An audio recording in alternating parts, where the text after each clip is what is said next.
Let's continue the part 2 of the Republic Act number 7832. The section 6 states that it is the disconnection of electric service. In flagrante delicto means being caught in the act of doing a crime. Anyone caught with prima facie may be removed from electric connection after prior warning and notice from the responsible utility. Since we have already known about the Magna Carta, and in the same regard, the responsible utility will be given the right to disconnect electric service immediately after prior notice. So if the suspect has been caught the second time, the written notice for disconnection will have been issued on the first discovery, and thus an immediate electric disconnection may be done. Like every case where there has been false accusations, so if the accused was the victim of such, the electric service responsible for the filing of the case will be made to pay instead, but doubling the amount. This amount may also be credited to future electric billing. Think of it as some sort of insurance and free electricity. So if the suspected person was found to actually be guilty of the crime, they of course will be made to pay double the set value on the differential billing. A plea, however, can be made to reduce this amount, but as it stands, this will be the base penalty. Calculate the differential billing. The differential billing is calculated depending on the concerned electric service utility. A base will be set by them, multiplied by the recovery period to recover the stolen or pilfered electricity, and the rate of consumption as determined through measurements and metering. This is the amount charged for the illegal use of electricity. Think of this as the fine for the crime stated up to this point. Okay, these are the different bases for determining the amount to be billed on the criminal. Depending on the methodologies and circumstances, the electric utility service may choose from the above basis. For example, you cannot use circumstance A, letter A or C, if the consumer has only been receiving electricity from the electric utility for 5 months. The period will be determined at beginning of any suspicious activity based on the numbers recorded like abrupt drops in consumption. The period may also begin when the first change or tampering was found on the suspected facility or household. This can be done based on the certain circumstances. About the penalties. The prison mayor is a legal term for a period of imprisonment that may be between 6 years and 12 years. Reclusion temporal is a legal term for a period for imprisonment, maybe between 12 years and 20 years. The violations above are given equivalent punishments. These penalties will be decided based on the act of the offender and their affiliation. The penalty gets graver the higher up and how connected the offender is in the electric industry and the political hierarchy. A surcharge is basically an extra fine to be added to the predetermined penalty. Aside from breaking the law stated in this Republic Act, the offender can also be guilty for breaking contracts with the electrical utility and other illegal use of electricity, not written in this act. So in this case, an extra penalty will be charged. 25% of the bill on the first apprehension, 50% on the second, and double the bill on the third, and consecutive apprehension. If the offender does not immediately pay the surcharge, the electrical utility is authorized to cut off electrical services to the offender.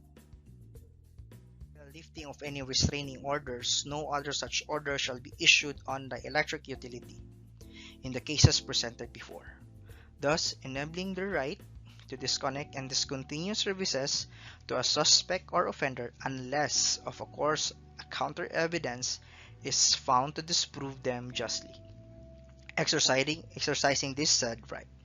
So for example, if an electric utility were to immediately disconnect electric power to the consumer without delivering a written notice. In short, a restraining order or injunction may be filed but won't take effect until the offender pays an amount equivalent to the penalties to be placed upon them. Think of this as assurance that the restraining order is in no means ulterior, as you had to give up a portion of your capital to enact it. The filed order can be refused or granted depending on the grounds and circumstances. However, if a counter band or a band to nullify the ban stated in the previous slide were to be filed in the same form, the injunction or order shall be dissolved. However, in the case if the order was granted, like every other order, the count submit a written report about it. In the same way, you write a letter or approval to legally allow someone to use something you own.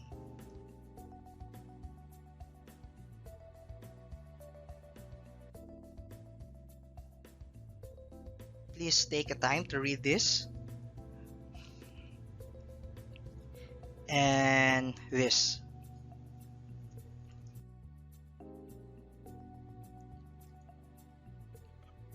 In this section are different bases. Okay. These numbers were determined based on assumptions on the amount necessary and designated to be the proper cap on the recoverable rate of system losses in the different forms of illegal use of electricity.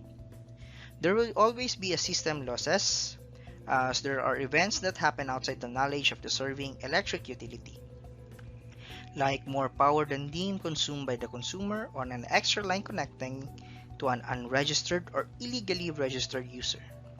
In any case, the ERB or the Energy Regulatory Board made this as the caps for the rate to be used in determining the differential billing to be billed to the offender.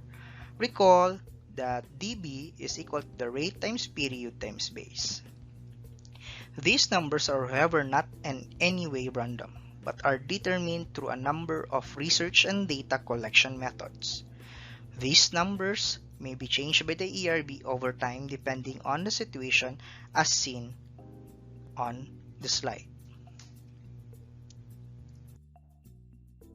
Of course, these caps will only apply to the areas under the jurisdiction of the mentioned electric service utilities and authorities.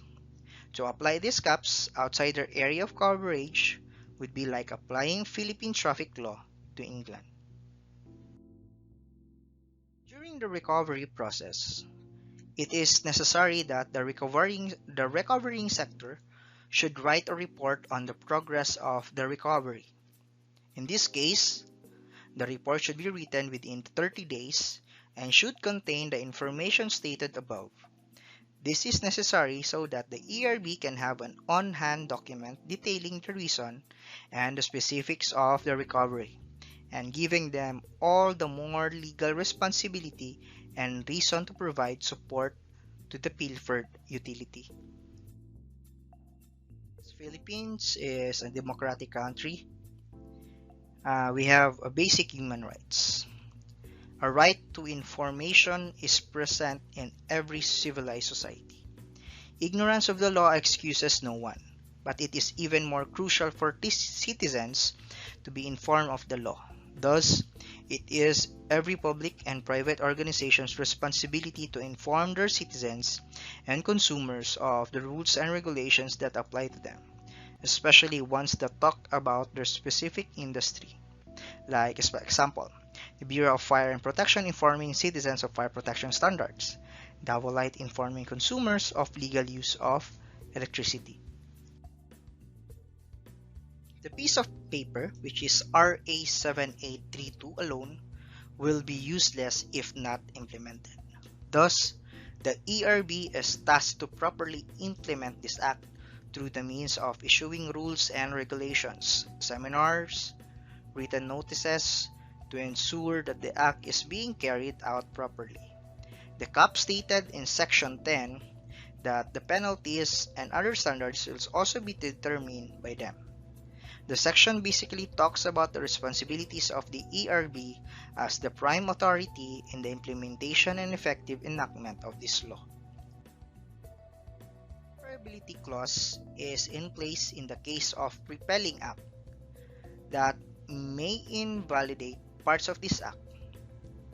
If any part in this act were to be legally determined invalid through due legal process, it would not affect the other parts. For example, if a case was filed to repeal this act but only determined Section 10 to be improper, it would have no effect on the other sections, especially one that don't have anything to do with Section 10.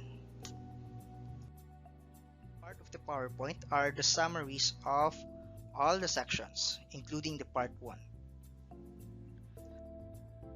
This is that from Section 9 to Section 17. Thank you.